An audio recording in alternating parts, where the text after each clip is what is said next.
प्रिय छात्र छात्राओं, आपका एक बार फिर से भौतिक विज्ञान के इस ऑनलाइन वीडियो में एक बार फिर से स्वागत है।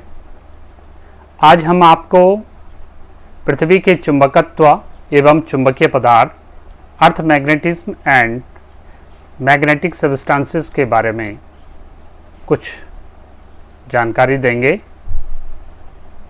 आज का हमारा टॉपिक है पृथ्वी का चुंबकत्व, पृथ्वी का चुंबकीय जो शक्ति है पृथ्वी के अंदर, उसको हम समझने का प्रयास करते हैं।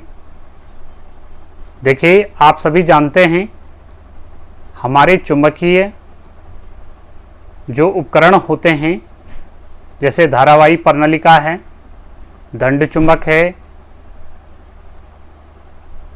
या कोई वृत्ताकार धारावाही चालक है, या चुंबकीय सुई है। जब इनको स्वतंत्रता पूर्वक कहीं पर छोड़ देते हैं तो ये सदैव घूम करके एक निश्चित दिशा में ठहर जाती है, उत्तर और दक्षिण दिशा में ठहर जाती है।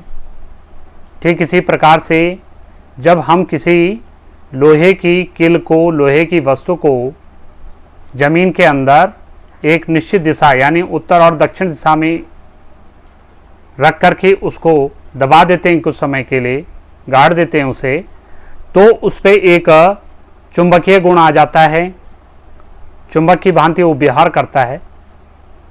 तो अब ये प्रश्न उठता है कि ऐसा कौन सा कारण है पृथ्वी के अंदर जो इन वस्तुओं को, जिनको हम स्वतंत्रता पूर्वक लटका रहे हैं या जमीन में जो लोहे की वस्तु को गाड़ रहे हैं कुछ समय के लिए, तो उस पे चुंबकीय पावर आ रही है, या चुंबकीय सुई या बार मैग्नेट है, या धारावाही प्रणालिका है, सदैव उत्तर और दक्षिण दिशा में ठहरती है। इसका मतलब उस पर कोई ना कोई एक प्रकार से पृथ्वी के अंदर कोई चुंबकीय गुण है। तो इसको हम इस प्रकार से समझ सकते हैं कि पृथ्वी के अंदर हम ये माने कि एक बहुत बड़ा शक्तिशाली चुंबक है, N और S, पृथ्वी के केंद्र से होता हुआ एक चुंबक रखा हुआ है, जिसकी हम कल्पना कर सकते हैं, N और S।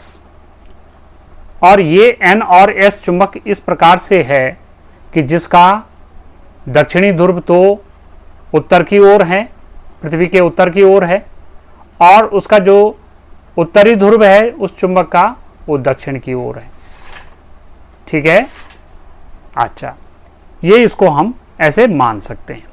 तो ऐसे कई कारण हमें दैनिक जीवन में देखने को मिलेंगे कि पृथ्वी के अंदर कोई चुंबकीय गुण है। एक और मैं आपको उदाहरण दे दूं, उदासीन बिंदु का मिलना।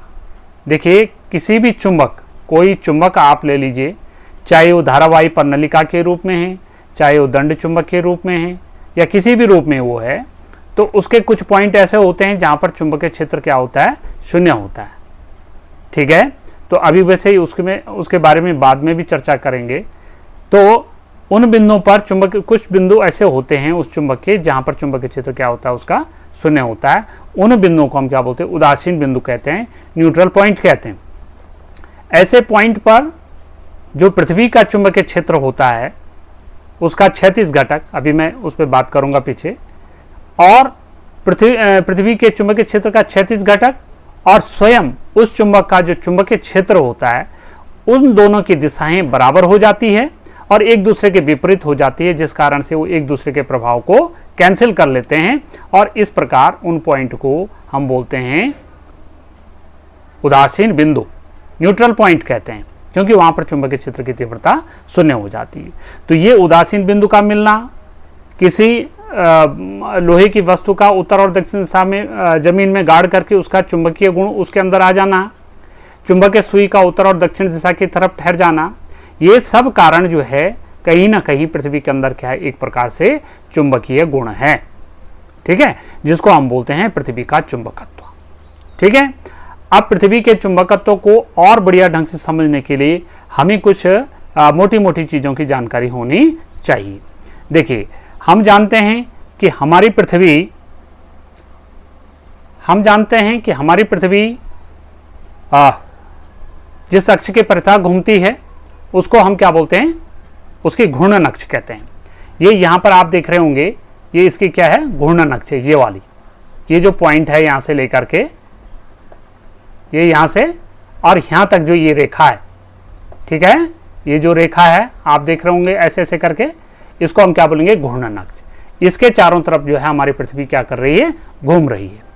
इसके अलावा एक दूसरी अक्ष भी होती है जिसको हम क्या बोलते हैं, चुंबकीय अक्ष।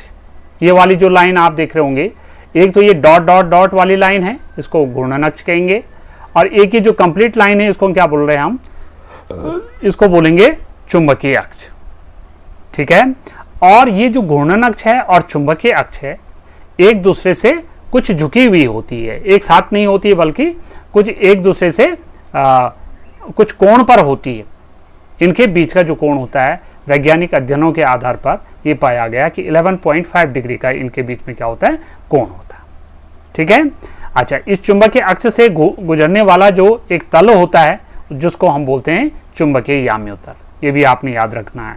और ये भौगोलिक जो अक्ष है, इससे होकर के गुजरने वाला जो तल होता है वो क्या होता है, भौगोलिक याम्योत्तर। सिंपल बात है। और इस प्रकार से हम क्या कह सकते हैं कि चुंबकीय याम्योत्तर और भौगोलिक याम्योत्तर के बीच का जो कोण है 11.5 डिग्री होता है, जिसको हम कुछ नया नाम देते हैं, उसको अभी आगे हम बात करेंगे।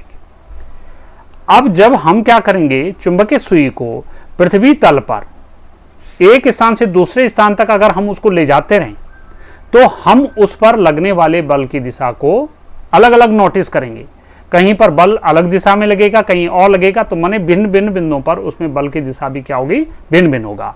और हम ये नोटिस करेंगे, हमें ये पता लगेगा कि दो बिंदु ऐसे होंगे जहां पर चुंबकीय सुई पृथ्वी तल के समांतर होगी, और दो बिंदु ऐसे होंगे जहां पर चुंबकीय सुई पृथ्वी तल के ठीक लंबवत हो जाएगी, सीधे खड़े हो जाएगी चुंबकीय सुई। क्योंकि देखिए, मैं बोलता हूं, पीछे से बोल के आ रहा हूं कि चुंबकीय सुई को जब कहीं पर लटकाएंगे सदैव उत्तर और दक्षिण दिशा में ठहरेगी। लेकिन पृथ्वी तल पर दो दो बिंदुओं के ऐसे जोड़े आपको मिलेंगे जहां पर चुंबकीय सुई क्या होगी, दो बिंदुओं पर तो पृथ्वी सतह के समांतर हो जाएगी और दो बिंदुओं पर पृथ्वी तल के लंबवत हो जाएगी। मतलब सीधे जो है ऊपर की तरफ एक नुकीला सिरा उसका ऊपर की तरफ हो जाएगा और एक पृथ्वी की तरफ हो जाएगा। लेकिन दो बिंदु ऐसे होंगे जहां पर बिल्कुल पैरेलल होंगे। तो जहां पर जिन दो बिंदुओं पर पृथ्वी के समांतर होती है, तो ये दो पॉइंट है, इनको बोलते हैं चुंबकीय निरक्ष, ठीक है। इन दो बिंदुओं को हम क्या बोलते हैं, चुंबकीय निरक्ष। और यहां से गुजरने वाला जो तल होता है उसको हम चुंबकीय निरक्ष तल कहते हैं, ठीक है। और ये जो दो बिंदु है जहां पर लंबवत मिलनी है, तो ये कौन से हो जाएंगे, चुंबकीय ध्रुव। यानी उत्तर की तरफ वाला ध्रुव क्या हो जाएगा, चुंबकीय उत्तरी ध्रुव, और दक्षिण की तरफ वाला चुंबकीय दक्षिणी ध्रुव, ठीक हो गया। तो इन दो पॉइंट पर लंबवत होगी, चुंबकीय उत्तरी ध्रुव और चुंबकीय दक्षिणी ध्रुव पर। और चुंबकीय निरक्ष पर, यानी पूरब की तरफ कह सकते हैं आप, और उत्तर की तरफ पूरब की तरफ और पश्चिम की तरफ दो पॉइंट ऐसे होंगे जहां पर चुंबकीय सुई क्या होगी, पृथ्वी तल के समांतर होगी। तो ये बहुत ही इंपॉर्टेंट पॉइंट है, इसको आपने समझना है। तो इस प्रकार से ये हमारा पृथ्वी के चुंबकीय क्षेत्र को समझने के लिए जो मोटी मोटी जानकारी है उससे संबंधित मैंने आपको मेन बातें बताई है। तो इसको आप याद रखेंगे, चुंबकीय याम्योत्तर क्या होता है, चुंबकीय निरक्ष क्या होता है, भौगोलिक याम्योत्तर क्या होता है, कहाँ पर चुंबकीय सुई पृथ्वी तल के लंबवत होती है, कहाँ पर चुंबकीय सुई जो है पृथ्वी तल के समांतर होती है, ठीक है। भौगोलिक याम्योत्तर और चुंबकीय याम्योत्तर के बीच में जो है कितने डिग्री का कोण होता है, उस कोण को क्या कहते हैं, अभी उसको चर्चा करते हैं हम आगे दूसरे टॉपिक में, ठीक है। तो मुझे लगता है कि आप लोग जो मैंने आपसे जानकारी शेयर करी उससे ज़रूर आप लोग लाभान्वित हो गए होंगे। तो तब तक के लिए इतना ही है। चलो अब मिलते हैं अगले वीडियो के साथ, तब तक के लिए आप सभी का बहुत बहुत धन्यवाद।